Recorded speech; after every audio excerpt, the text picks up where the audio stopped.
السلام علیکم.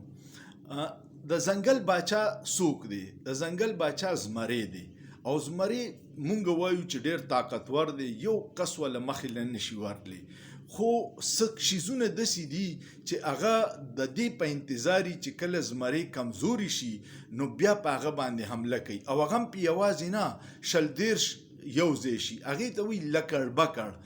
دا یو زناور دی، لکړ بکړ ورته وایي. تاسو په ټي وي باندې وګورئ، دی هغې وخته پورې انتظار کوي چې څو پورې زمری کمزوري شوي نه دي، کنې هسې ولا مخې له نشي ورتلی او یوازې خو بالکل نشي ورتلی. دا خبره مې دې پورې وکړه چې د پی ډي ایم دا دومره ډیر جماعتونه چې دي دوی د دې انتظار کې دي چې عمران خان له خو هسې شکست نشو ورکولی، نو دا انتظار کوي چې دی اول کمزوري کو. او دا تاسو چې ګورئ چې دا پارټۍ نه د هولسیل په حساب سره خلک وځي، نو دا د دغې پلانینګ دی. او عجیبه کار پکې دا دی چې یا ډیر غټ جرمداري په جیل کې اف آی آر پی او یا د جیل نه سیده راشي پریس کانفرنس وشي او بیا صفا باز ګرځي.